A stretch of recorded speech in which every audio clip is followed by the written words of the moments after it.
All right, this pointing here, excited. It's almost 2 minutes. Something big is coming. Something is about to happen. As Ever posted this new marketing video the other day, and as far as I can tell, there's nothing new. There's nothing new being teased. There's no new product. It's not a rebrand, but it has a very new energy. I don't know what it is about it that makes me feel like something's coming, but it does. And then I ran to my personal news source for all things Meghan, Miss Rebecca, over on Instagram and Twitter. If you don't know her, you're missing out on the news. Miss Rebecca found size charts on the As Ever website. Now I just went and looked. I don't see them. I think they're gone. But As Ever knows, they can't get a little teaser past Miss Rebecca. They can't. We also have the As Ever newsletter, which said, "Welcome to the world of As Ever. What began with fruit from Meghan's garden simmered into preserves in her home kitchen has inspired our curated collections to bring surprise and delight to your everyday." Again, there's nothing new here. It's not even a rebrand. It's just like a reminder of what As Ever is. But I've learned over the years that when things are starting to feel a little bit quiet, sometimes, big, not all the time, but sometimes that means Meghan is behind the scenes cooking up a surprise. And I fear she's cooking up a surprise. I fear something big is coming. I know from my own followers and from people I've spoken to that we would love to see some As Ever merch. Some Meghan handwriting t-shirts, that would be really fun. I know that people would love my Let Us Remain Calm hat. Are we adding merch? Are we expanding into fashion? I don't know. Is it time for international shipping? Are we there? I don't know. What do we think? Chime in. One of the videos that I did earlier this morning, and the comments regarding the jeans, which is, I think Meghan is wearing in here, which is from one of her friends, and they asked if they ship to the UK, and she says yes. So perhaps, I don't know, perhaps she's gonna learn, Meghan is learning, taking some tip from her friends and the shipment to UK, and probably follow the same technique. I don't know. Alright, there's that. I will buy the heck out of some As Ever merchandise. They will make nice gifts and will be nice to wear. Oh my god, I like this girly. She's cute. Alright, let's block this one, the middle one. Alright, let's go to the next one. Oh, what is this? Is that weird? Yeah. Wow. Meghan Sussex, Duchess of Sussex. Maybe not have title or princess. She is perfect princess in my eyes. Alright, let's go to the next tweet. I have 3 more on my list. Oh, I put it twice. Or is it? No, I didn't even copy it. 95, no. Okay, so now we are into Harry. In a new essay, Prince Harry shines and shows why he's become a modern global statesman, intelligent and compassionate. Alright. Over the past several years, I have spoken about the consequences of a world in which outrage outpaces humanity, where fear and division are amplified faster than truth, and where people are too easily reduced to categories, identities, or opposing sides. What concerns me now is how dangerously that same moral blurring is taking hold across part of Britain. There are moments when the value we hold are tested, not in principle, but in practice. Moments when staying silent is easier, but speaking out is necessary. I have always believed that we have a responsibility to stand against injustice wherever we see it, and to do so in defense of our shared humanity. That belief, that's all I have. Let me pause and see if I could find that. Because remember in one of my... Where did he go? He said something, and then later on, his father came to the U.S. and sound almost the same as what Harry had said. Oh, when he went to regarding the Invictus, where did he go? Ukraine. I think it was Ukraine. Okay, so what I had said before is that they're pushing Harry, okay, or they're waiting until Harry speak out on something. And then depend on how people perceive it. If the people like it, the father will follow and go along with the direction that is positive. If the people are against of what Heavy said, then the father will do the opposite. Okay? Let me pause for a second. Yeah, let me pause. Okay, I found it. Somebody put it. All right, the full opinion piece by Prince Harry for the new Statesman. All right, so that's a decent. All right, so that's that. Okay, my fear for a dividing kingdom. We must stand against both anti-Semitism and anti-Muslim hate. Over the past several years, I have spoken about the consequences of a world in which outrage outpaces humanity, where fear and division are amplified faster than truth, and where people are too easily reduced to categories, identities, or opposing sides. What concerns me now is how dangerously that same moral blurring is taking hold across part of Britain. There are moments when the values we hold are tested, not in principle, but in practice. Moments when staying silent is easier, but speaking out is necessary. I have always believed that we have a responsibility to stand against injustice wherever we see it, and to do so in defense of our shared humanity. That belief does not change with geography, nor does it yield to discomfort. It is precisely why I feel compelled to speak now. At times like this, silence is not neutrality. Silence is absence. Too often, it is that instinct to stand on the sideline that allows hatred and extremism to flourish unchecked. Britain has long prided itself on valuing reason over outrage, dialogue over division, and civility over noise. At moments like these, those values matter more than ever. Across the country, we are seeing a deeply troubling rise in anti-Semitism. Jewish communities, families, children, ordinary people are being made to feel unsafe in the very places they call home. That should alarm us, but also unite us, because hatred directed at people for who they are or what they believe is not protest, it is prejudice. Recent incidents, including lethal violence in London and Manchester, have brought this into sharp and deeply troubling focus. Across the globe, there is deep and justified alarm at the scale of loss in the Middle East. Images from Gaza, Lebanon, and the wider region of devastated communities and entire neighborhoods leveled and reduced to rubble have shaken people to their core. I speak a lot about that. For many, the instinct to speak out, to march, to demand accountability, to call for an end to suffering is both human and necessary. Both these two realities are being dangerously conflated. We have seen how legitimate protest against state action in the Middle East does exist alongside hostility toward Jewish communities at home, just as we have also seen how criticism of those actions can be too easily dismissed or mischaracterized. Nothing, whether criticism of a government or the reality of violence and destruction, can ever justify hostility toward an entire people or faith. Public debate has at times become so polarized that positions are reduced to absolute. There has been little room for nuance, deepening the confusion that fuels division. That debate has also ignored the diversity of views within Jewish communities, including many who are openly and publicly critical of certain state actions.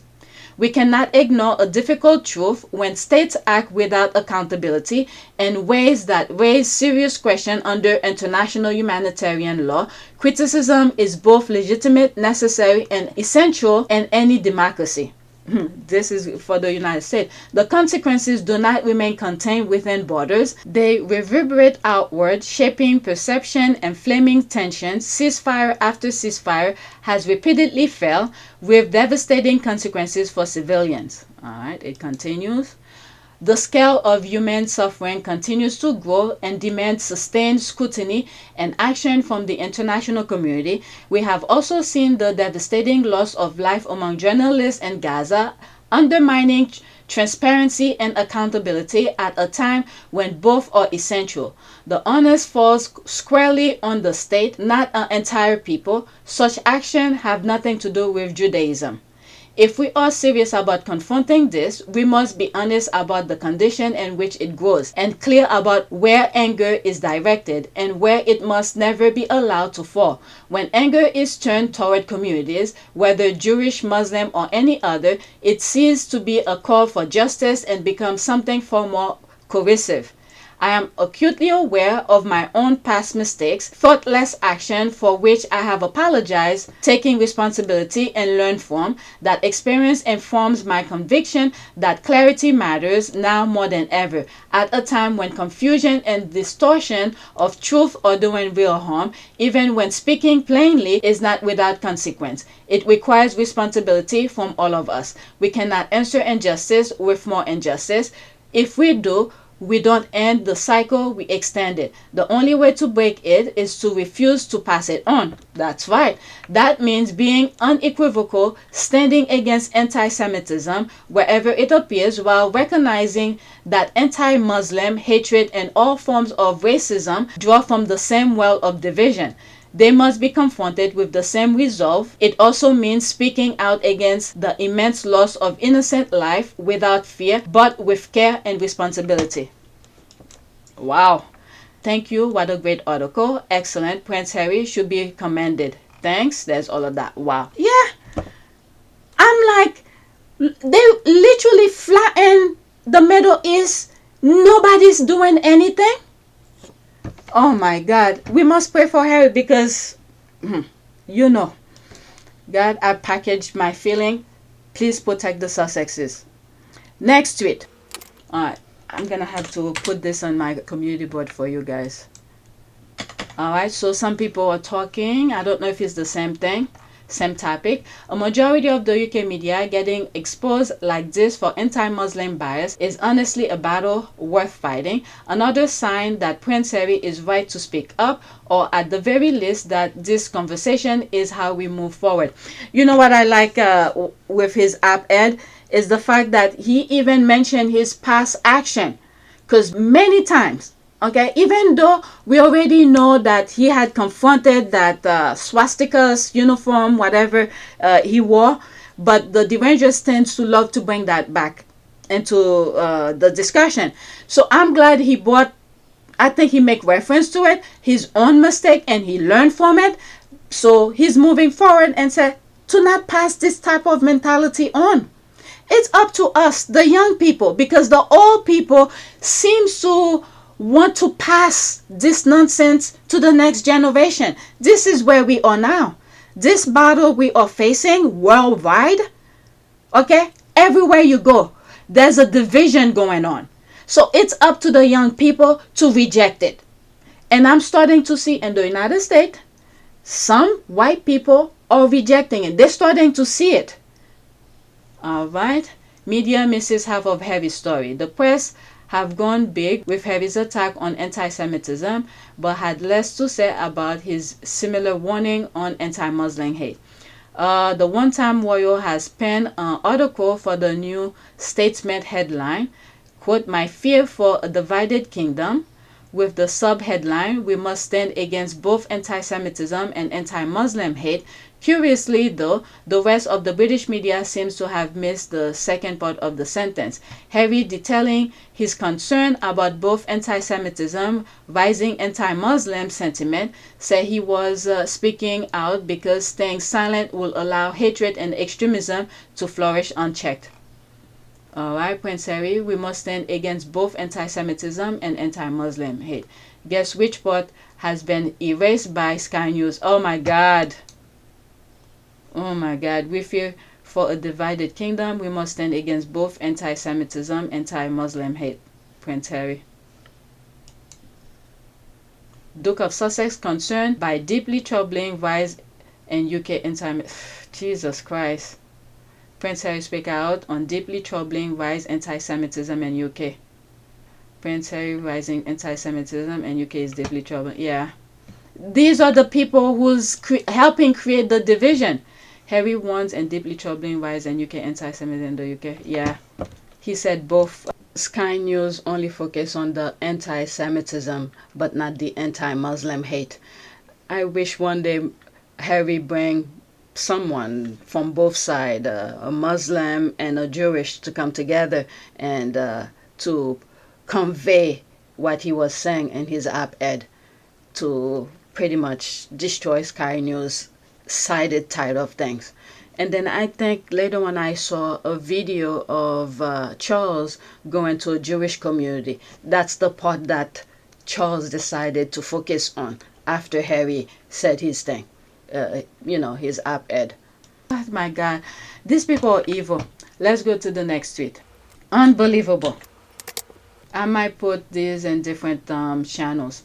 Quote, I have always believed that we have a responsibility to stand against injustice wherever we see it, and to do so in defense of our shared humanity. That belief does not change with geography. It is precisely why I feel compelled to speak now. Prince Harry. I think I have it, where Charles is going to the Jewish community. So those headlines that's happening on the news in the UK, so they're shaping it for Charles. Oh my God, these people are freaking easy. So there's the op-ed again. Such a fantastic, well-written opinion piece by Prince Harry. A must read. Yeah. Alright, so this is extra. I like it. If I have time, I'll come back to it. Prince Harry, global leader, world statesman, impact and influence, absolutely amazing. News statements. So that's where it came from this article. Exclusive, Prince Harry on his fear for a divided Britain. The new Statesman. There's the what do you call this? The brother. There's that. Alright, so let's go to the next tweet. Are there any comment? There's 8 comment. Let's see here. He has the influence of oh God, this is serious stuff. These people are not serious. Okay, Empire just talked us through that. Meanwhile, King Charles visit Jewish community today. That impact. Harry is just words now. I mean, what is he supposed to do? He said his part, and then his father wait after the op-ed come out. All right, you know what? These people are unserious. All right, let's go to the next one.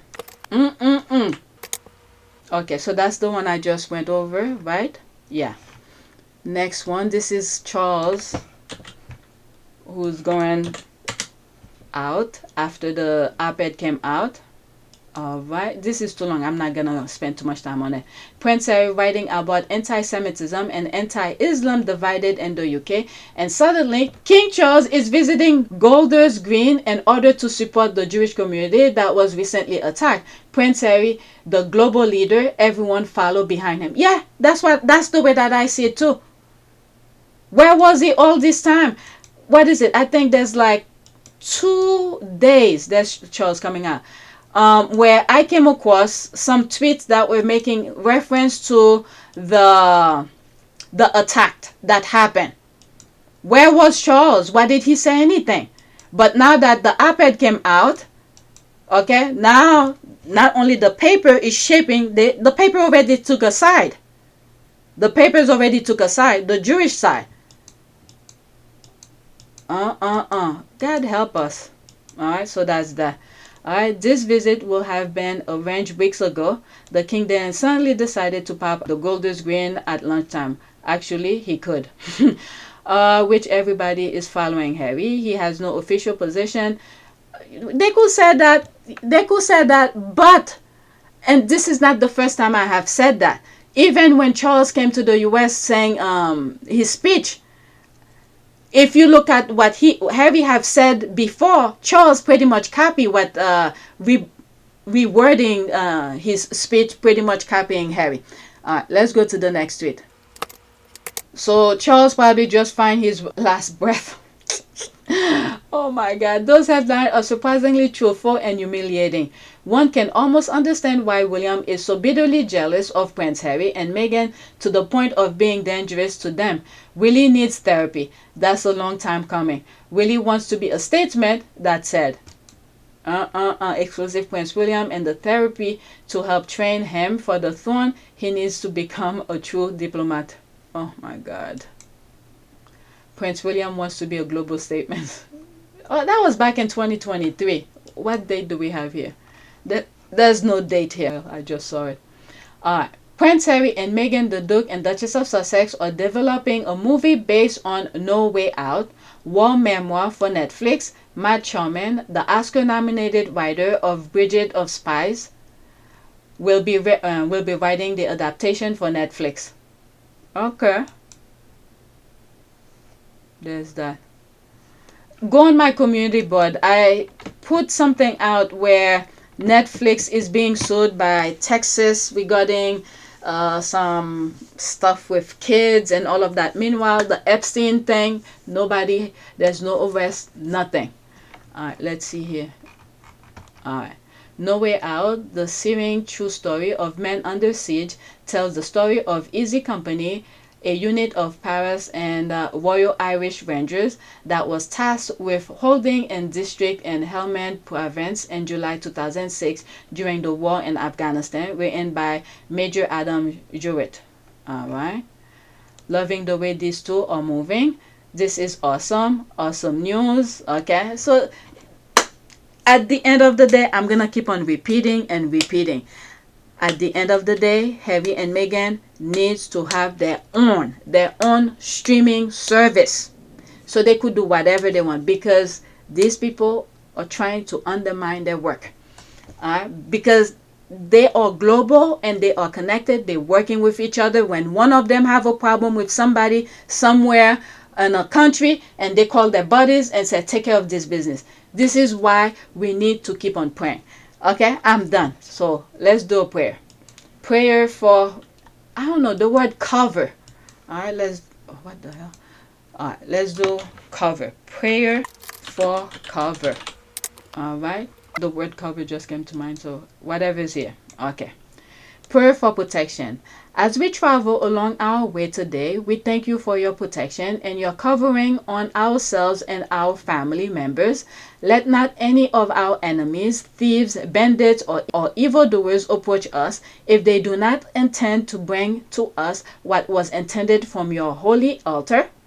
Turn around their evil intent to glorify your name. Yeah, that's pretty good. So that is it. I might have different part to this video because different topics. So please take a moment to subscribe, like, and share. If you want to support this channel, there's a PayPal link and a Cash App link in the description. You could donate. Those who have donated, thank you. All right, so that is it. Thanks for watching.